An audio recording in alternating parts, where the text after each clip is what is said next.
औज़ुबिल्लाहिमिनश्शैतानिर्रजीम बिस्मिल्लाहिर्रहमानिर्रहीम। अस्सलाम वालेकुम दोस्तों, मैं हूं मोहसिन रज़ा और आप लोग देख रहे हैं 24/7 teachers online YouTube channel. Class चल रही है हमारी दोस्तों बिजनेस की और आज उस सीरीज का हमारा 27th लेक्चर है। दोस्तों आज की क्लास शुरू करने से पहले हम एक बार देखते हैं कि हमने पिछली क्लास के अंदर क्या पढ़ा था। दोस्तों पिछली क्लास के अंदर बात की थी हमने लीडरशिप की और हमने देखा था कि कौन सी स्ट्रेटजीज हैं जो इनहैंसिंग जॉब सेटिस्फेक्शन के अंदर हमारी हेल्प करती हैं। हमने लीडरशिप को देखा, उसकी जो मुख्तलिफ अक़साम है, transactional leadership, transformational leadership, dramatic, autocratic, coaching style और ब्यूरोक्रेटिक लीडरशिप को देखा। दोस्तों आज की क्लास में हम बात करने वाले हैं मार्केटिंग के हवाले से। ये हमारा एक न्यू टॉपिक है मार्केटिंग का। जब भी हम कोई कारोबार शुरू करते हैं या जब भी हम कोई बिजनेस शुरू करते हैं तो उसके लिए हमें मार्केटिंग के बारे में इल्म होना जो है वो बहुत जरूरी है। तो आज की क्लास हमारी जो है वो मार्केटिंग के हवाले से है और इंशाल्लाह हमारी अगली जो क्लासेस हैं 3-4 वो हमारी मार्केटिंग के हवाले से जारी रहेंगी। हम देखेंगे कि मार्केटिंग और सेलिंग में डिफरेंस क्या है, हम देखेंगे वैल्यू क्या होती है, यूटिलिटी क्या होती है, इसकी मुख्तलिफ अक़साम कौन सी हैं और हमारे पास टाइप्स ऑफ प्रोडक्ट्स कौन सी हैं। तो चलिए दोस्तों आज की क्लास शुरू करते हैं। First of all we need to understand what is meant by the marketing. Marketing refers to the activities of a company undertakes to promote the buying और selling of product and services. Marketing से मुराद जो है वो कुछ ऐसी activities हैं जिसके जरिए हम अपनी प्रोडक्ट को प्रमोट करते हैं ताकि वो फरोख्त हो सकें या वो खरीदी जा सकें। Marketing mean providing the value at satisfaction. और मार्केटिंग की अगर आसान अल्फाज में बात की जाए तो हम कह सकते हैं कि मार्केटिंग से मुराद ये है कि हम अपने कस्टमर के लिए कोई वैल्यू क्रिएट करें और उसकी जो नीड है उसको सेटिस्फाई करें। दोस्तों आगे बढ़ते हैं। अब आपने सुना होगा एक सेलिंग एक marketing, the both terminologies are different from each other. अब यहाँ पे हम देखेंगे कि मार्केटिंग और सेलिंग के अंदर क्या डिफरेंस है। तो यहाँ पे हमारे सामने जो है मार्केटिंग और सेलिंग आ गया और पहला जो पॉइंट है marketing refer to finding the wants of the customer. अब मार्केटिंग से मुराद ये है कि हम अपने कस्टमर की नीड्स एंड वांट्स को आइडेंटिफाई करें, उसको फाइंड आउट करें। On the other hand if we are talking about the selling involve creating the product and services, कि हम जो है वो अपनी प्रोडक्ट या सर्विसेज को सेल आउट कर रहे हैं। इसमें जो दूसरा पॉइंट है वो है marketing focus on the wants of the customer. ये कस्टमर की वांट्स को फोकस करता है और selling basically focus on the wants to the seller.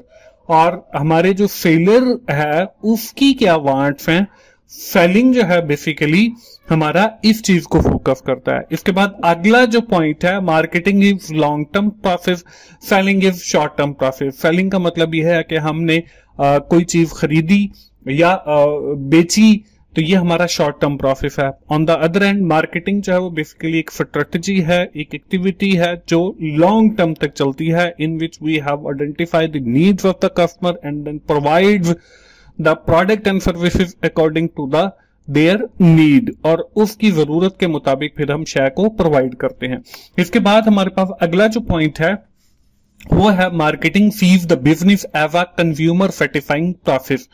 लेकिन अगर हम सेलिंग की बात करें तो selling sees the business as a process of goods and service production, के हम जो है अपनी सर्विसेज या प्रोडक्ट जो है वो अपने कस्टमर को सेल आउट करते हैं। इसके बाद आखिरी जो हमारे पास पॉइंट है marketing is a total system and selling is one of part, कि मार्केटिंग जो है वो एक ब्रॉडर टर्मिनोलॉजी है और सेलिंग जो है वो इसका एक पार्ट है। Selling is transfer of ownership.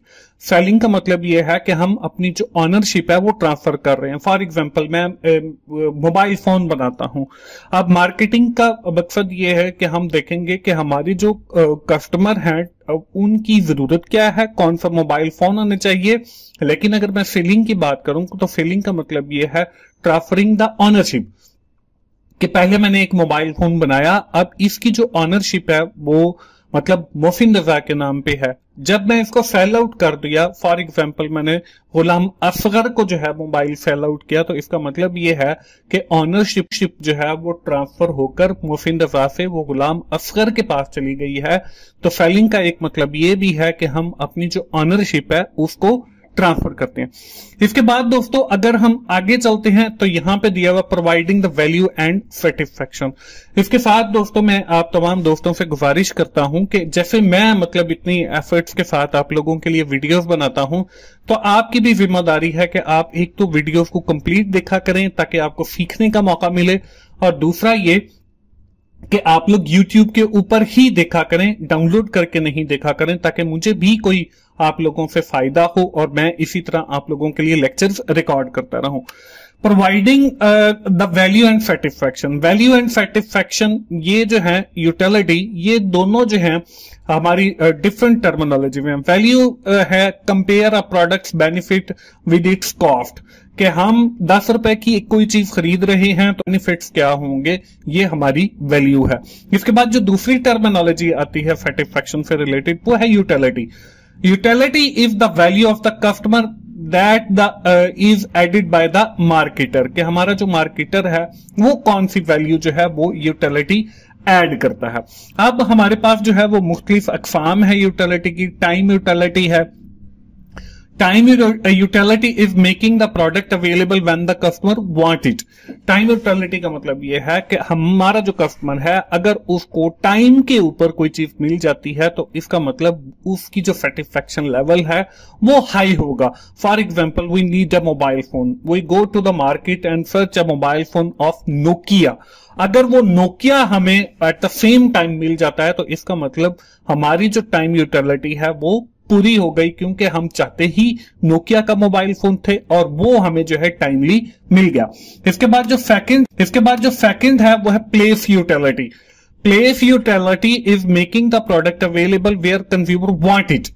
अब ये देखें कि प्लेस यूटिलिटी से मुराद as the name suggest, the place mean the जगह, कि आप जिस जगह के ऊपर चाहते हैं कि आपको प्रोडक्ट मिले तो वो वहां पे मिलनी चाहिए। फॉर एग्जांपल मैं जो है एक बीच के ऊपर गया, साहिल समंदर के ऊपर गया, मैं ये चाहता हूं कि यहाँ पे जो है वो मुझे गर्म स्नैक्स मिलने चाहिए या कोई बर्गर मिलना चाहिए या कुछ और मिलना चाहिए खाने के लिए। तो अब देखें वो जो बीच है या जो समंदर है या आपका कोई दरिया है, वहां पे अगर कोई शॉप है तो इसका मतलब वहां से अगर कुछ चीजें मिलती हैं तो आपकी वो प्लेस यूटिलिटी है, क्योंकि आप समंदर के ऊपर चाह रहे हैं कि आपको स्नैक्स या चिप्स या सैंडविच या आपको बर्गर मिलना चाहिए, तो वो आपकी प्लेस यूटिलिटी बन जाएगी।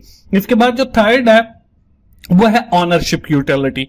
Ownership utility is the customer value created when someone take ownership of the product, कि जब हम कोई भी प्रोडक्ट की जो ऑनरशिप है उसको ट्रांसफर करते हैं कस्टमर को, तो उससे भी उसकी कोई वैल्यू क्रिएट होनी चाहिए। फॉर एग्जांपल मैं अगर इसी मोबाइल फोन की ही बात करूं दुकानदार से, अब दुकानदार से ऑनरशिप शिफ्ट हुई मेरे नाम पे, तो इससे मेरे पास एक वैल्यू क्रिएट हुई कि the mobile phone have a long battery timing, कि उसने एक लॉन्ग बैटरी टाइमिंग, उससे कॉल वॉइस है जो उसकी क्लैरिटी है वो अलग से है, तो ये हमारी ऑनरशिप यूटिलिटी है। इसके बाद आखिरी जो है वो हमारे पास फॉर्म यूटिलिटी है। Form utility refer to the characteristic of the product such as its shapes, its colour, its style. For example मैं कुछ सोप लेने जाता हूं तो मुझे जो है वो व्हाइट कलर पसंद है और साइज जो है वो मीडियम होना चाहिए और उसका जो स्टाइल है वो भी अच्छा होना चाहिए, उसकी जो शेप है वो भी अच्छी होनी चाहिए। अगर ये सारी चीजें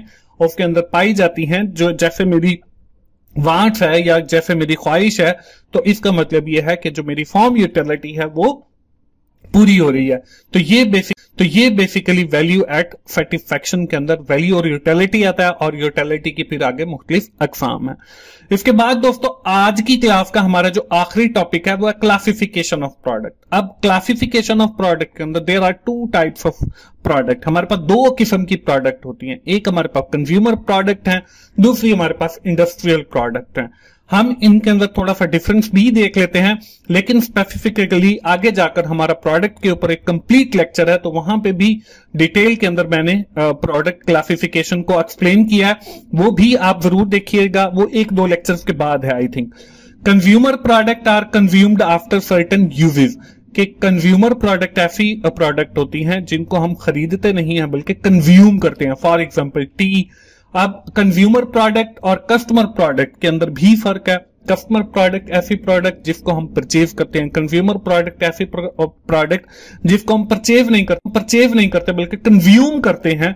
जैसे मैंने बाजार से कोई घी खरीदा तो मेरी ये जो प्रोडक्ट है ये कस्टमर प्रोडक्ट है। अब वो घी जो है वो मैंने, या ऑयल जो है वो मैंने लाकर घर दिया, तो घर वालों ने जो है वो खाना पकाया तो उन्होंने जो है वो कंज्यूम किया, तो ये हमारी उनके लिए कंज्यूमर प्रोडक्ट है। मैंने इसको खरीदा तो ये मेरे लिए कस्टमर प्रोडक्ट है।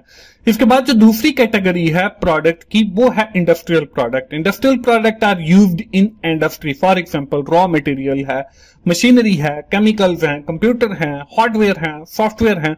तो ये बेसिकली डिफरेंस है between the consumer product and the industrial product. तो दोस्तों ये थी हमारी आज की क्लास मार्केटिंग के हवाले से। उम्मीद है आपको जो मैंने आज चीजें बताई हैं, मार्केटिंग की डेफिनेशन बताई है, मार्केटिंग और सेलिंग का डिफरेंस बताया है, सेटिस्फैक्शन के जो फैक्टर हैं वैल्यू एंड यूटिलिटी उसके हवाले से हमने देखा, यूटिलिटी की मुख्तलिफ अकसाम को देखा और प्रोडक्ट की मुख्तलिफ टाइप्स को देखा। उम्मीद है सारे कॉन्सेप्ट आपको क्लियर हो गए होंगे। आज की क्लास हम यहीं पे खत्म करते हैं और आखिर में मैं यही कहूंगा कि अगर मेरी वीडियोस आपको अच्छी लग रही हैं तो आप उन्हें लाइक कीजिए, अपने दोस्तों के साथ जरूर शेयर किया करें, कमेंट भी किया करें और सब्सक्राइब करें मेरे चैनल को ताकि मेरी हर आने वाली वीडियो आप लोगों तक पहुंच सके।